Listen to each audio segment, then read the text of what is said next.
pas dans un débat des noms. Il vient de chez nous, c'est à nous de désigner. C'est pas à lui de désigner quelqu'un qui vient de nous. C'est une prérogative que les accords nous donnent.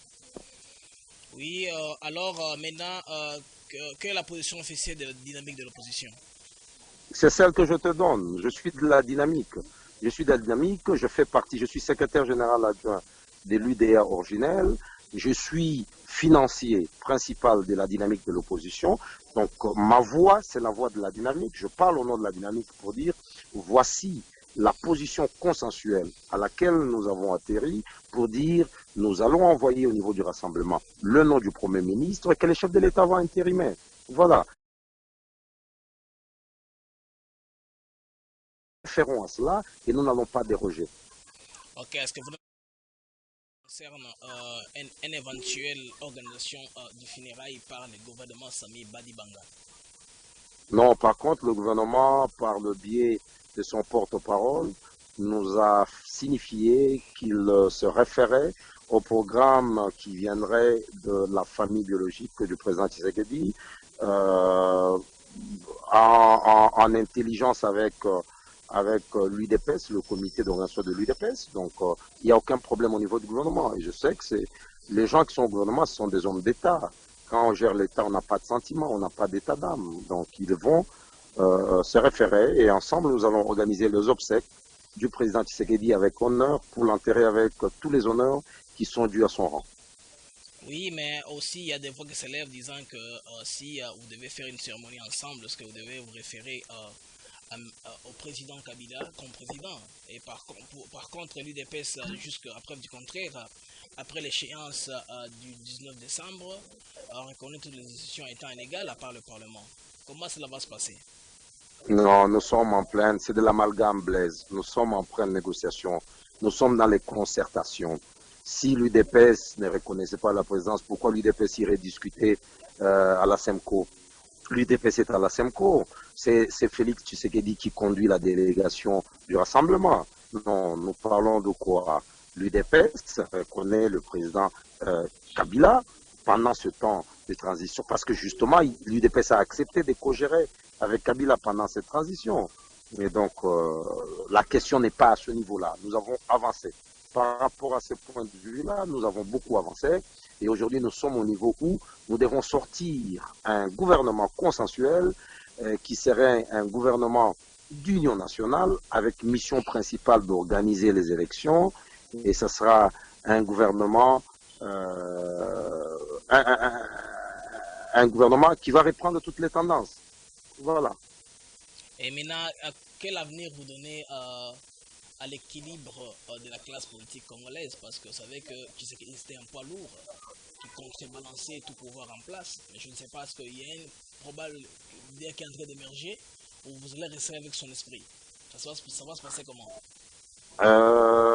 Birago Diop, l'un des écrivains sénégalais, a dit Oui. quelque chose dans son poème Le Dauphin. Il dit, les morts ne sont jamais morts, ils sont dans le sein de la femme, ils sont dans l'arbre qui gémit, ils sont dans le feu de la bourse, les morts ne sont jamais partis, ils sont là. Et nous, nous croyons à cela, les esprits de grands, les esprits, les grands esprits ne meurent pas, ils s'en vont et ils laissent après eux des esprits qui vont habiter les autres. Lumumba, Patrice Emery, était mort en 61, il a laissé un autre grand qui est venu. André Guillaume Lubaya est mort en 68, il laisse un autre Lubaya venir.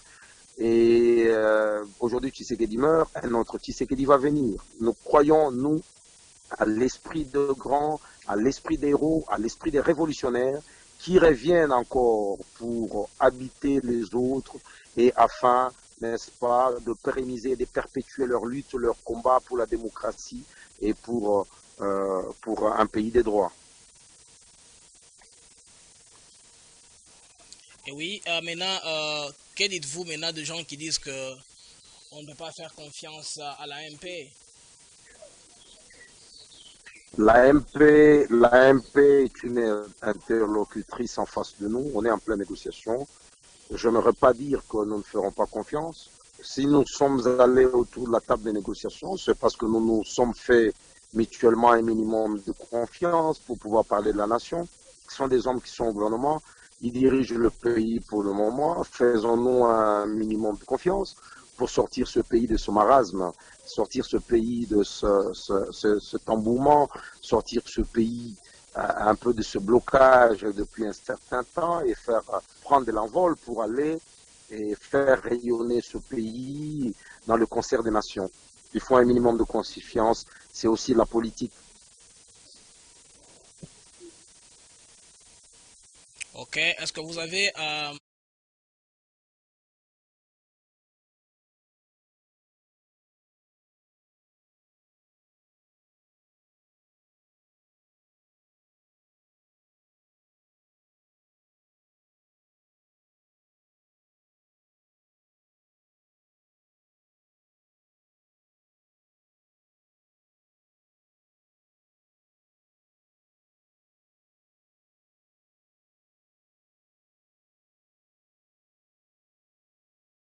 je Les ne sais évêques, pas oui, si j'ai bien vous suivi avez votre suivi ma question. question. Vous avez demandé, Je voulais j'ai très savoir. bien suivi. Très bien Oui, suivi, Blaise. J'ai très bien suivi. Je suis en train de répondre en ok. disant, nous avons Allez-y, foi. allez-y. J'ai dit, Oui, oui. nous avons foi aux négociations de la SEMCO parce que nous y avons apposé nos signatures par le biais de nos délégués depuis le 31 décembre passé. Nous avons foi aux bons offices des évêques de la SEMCO qui sont allés à Genève pour un temps. Ils reviennent en principe cette semaine, mais ça coïncide malheureusement avec les obsèques du président Tshisekedi. Étant une composante aux discussions de la SEMCO, nous allons demander une dérogation pour qu'on enterre le président, qui est de facto le président du conseil de suivi. Et donc, les évêques seront là cette semaine. Nous allons avoir les obsèques ensemble et après, nous allons reprendre au bec pour aboutir et atterrir avec nos arrangements particuliers et voir à ce moment-là un Premier ministre sortir et former un gouvernement dans toute urgence. Est-ce que vous savez, est-ce que vous savez comment ça va se passer avec les conseils nationaux de suivi qui s'écrit n'étant plus là? Comment est-ce que le suivi va se faire de la CENI? Comment est-ce qu'on va contrôler la CENI sans Tshisekedi?